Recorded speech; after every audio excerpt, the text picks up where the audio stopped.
For days the two fleets had hunted blind, and now, in one violent hour, they found each other the only way a tender war allowed. By the swarms they had flung into the dark. Out where no admiral could watch, thousands of killer drones crossed the last of the gap and fell on one another, and the black lit with the opening blows of the first carrier duel ever fought. No captain on either side would lay eyes on the ship he meant to kill. The killing was done by machines, across a distance light itself needed an hour to cross.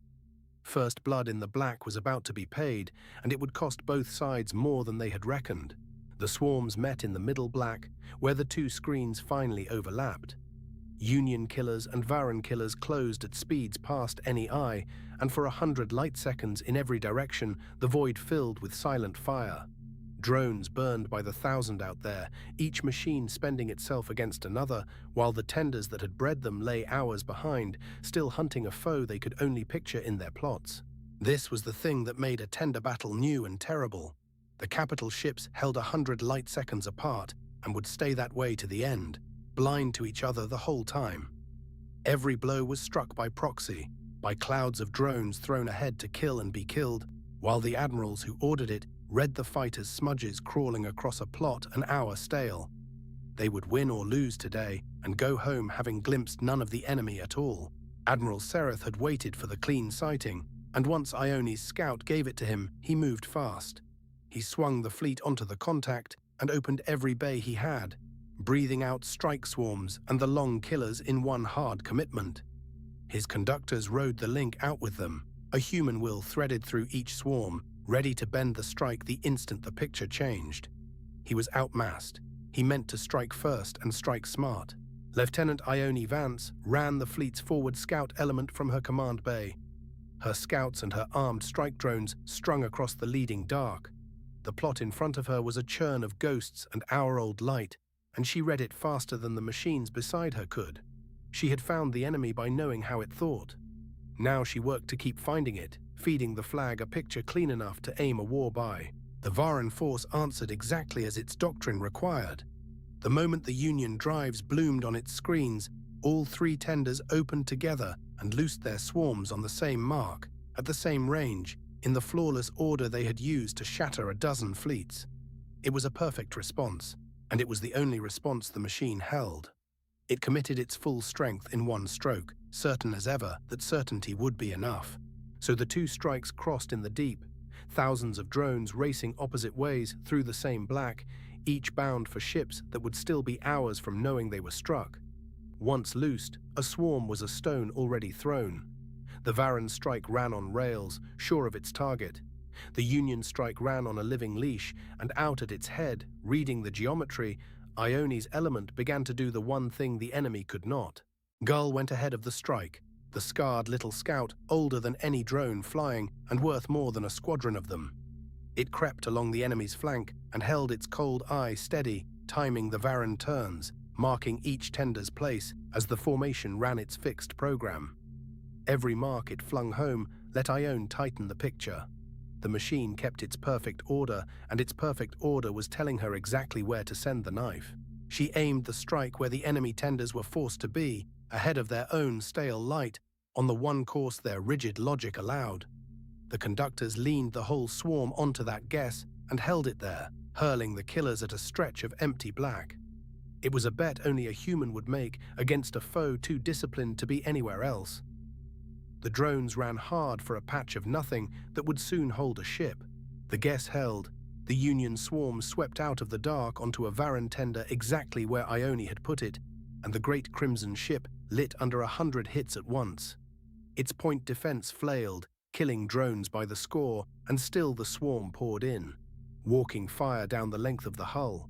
For the first time in the war, a drone tender was dying to another tender's swarm, and the machine that ran it never saw the blow arrive.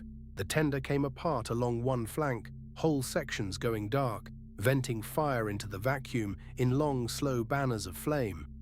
It did not die outright. It reeled out of the battle line broken, its bays crushed, its swarm strength gutted, a wreck that would never make the muster the Imperium was already counting on. One deck the machine would need was gone, and it had spent it precisely, obediently, exactly where its own doctrine said to stand. But the enemy strike was already inside the Union force, and it came on with the cold thoroughness of a thing that felt nothing. Vharen killers tore through the outer screen and drove for the tenders at the heart of the fleet, indifferent to their own losses, spending drone after drone to pry open a lane. Sereth's ships met them with everything they had, gun batteries hammering, conductors flinging the Union swarm back to defend. The gap between the fleets went white with it. Here the Union edge showed. When a Vharen swarm lost its way, it kept killing blind, but a Union conductor could feel a lane opening and shift the whole defense to seal it in a heartbeat. They fought the incoming as one hand, cutting enemy links where they could reach them, herding the Crimson killers into crossfire. It was slower than the machine, and it was smarter than the machine, and it held the line longer than the numbers ever said it should. It held, and still it could not hold everywhere. A knot of Vharen killers found a seam in the screen and broke through onto the Lodestar, the Union tender that had bred half the fleet's eyes. The drones came in fast and close and struck her hard, deep hits walking along her spine, her point defense too thin at that one seam to turn them all. She kept firing as they tore at her, her own last swarm still outbound and still fighting. The Lodestar broke slowly.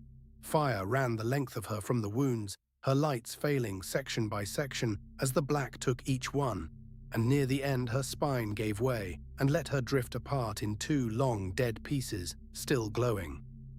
She had sent her swarm out to the last. 1,000 of her crew went with her into the dark, and the machines that killed them, 100 light seconds off, would carry home no memory of her burning at all. Ione watched the Lodestar go off her plot, a bright mark guttering out among the ghosts. She had stood beside those people at the muster before the fleet sailed. She held her hand steady on the board and kept working the picture, because the strike she had aimed was still buried in the enemy's guts, and the battle was still live around her. Grief could keep for the quiet after. She had learned that much in the hard months, and she marked the next threat and gave the next order.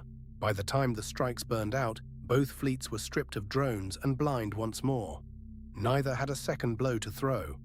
The tenders that still lived turned away across the same dark they had crossed, breaking contact with the range still open, and a shot never traded hull to hull.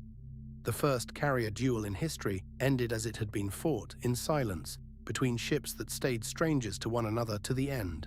On the board it looked like a draw, and the first reports called it one. Sereth had lost the Lodestar and a screen of good ships. The Vharen had lost a tender crippled and a whole swarm group spent.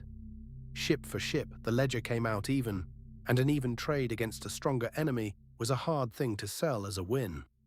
Sereth read the plot a long while and said quietly that it was more than even.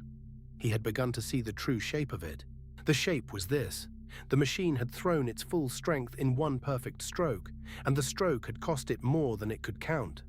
One tender crippled out of the war for months. A second so bled of drones it could not sail into a fight for weeks. The Imperium had built its whole coming campaign around those decks, and in a single hour of proxy killing, it had spent 2 of them for a station it failed to take. Halvard put words to it afterward for the flag. The machine, he said, does the perfect thing every time, and today the perfect thing had cost it 2 decks. It can never grow back in time. A living fleet can lose a battle and learn from it. A rigid one can win every exchange and still bleed to death, because it pays the same price for the same move forever and cannot choose to stop. For the first time in the whole war, the rigidity had cost the enemy something it would truly miss. Somewhere ahead lay Kestrel, the waypoint the whole war was bending toward, and the enemy would arrive there now with 2 fewer tender groups than its plan had counted on. It was a small thing on a map of 100 worlds. It might be the whole war. The machine did not know yet what it had lost, because the machine only counted what it could see, and what it had truly spent today would stay hidden until the hour the decks failed to appear. For the Verge, it was enough. The drive on Vharen station broke off with the enemy tenders, and the one station still binding the south to its allies held, its lights burning, its road open. Rel's people had a friend at their back a while longer. They had bought it with the Lodestar and 1,000 of her crew, and the weight of that price sat heavy on every ship that turned for home. When the fighting fell quiet, Ione sat alone at the cold plot, one hand resting near the worn letter she still had not opened. The Lodestar's mark was gone from the board. She had aimed the strike that crippled an enemy deck, and she had watched a friendly one die in the same hour, and both of those were hers to carry now. She was still a lieutenant. She held the fleet's eyes all the same, and she meant to hold them better next time. But the deepest lesson of the Black went home to a place far from any battle. If the enemy always chose its ideal, then its every move could be known before it was made. Somewhere back in the quiet of the Union's rear, analysts who had never touched a drone had begun to listen to the machine's endless, flawless chatter, wondering whether a mind that ran the same road every time could be read like an open book. The machine spoke to itself constantly, ship to ship and swarm to swarm, in a cipher no one had cracked. But a cipher is a lock, and a lock that opens the same way every time can be picked. The listeners bent to their work in rooms the fleet would never hear about, as patient as the scouts had been out in the dark, hunting the one flaw that would let them read the enemy's mind before its ships ever moved. So the first blood of the tender age was paid. The ledger looked even, and only a few had begun to see that the enemy had lost far more than it knew. Ahead lay Kestrel and the reckoning the whole war was driving toward. And behind the fleets, in a quiet room no drone would ever find, the invisible war was about to open.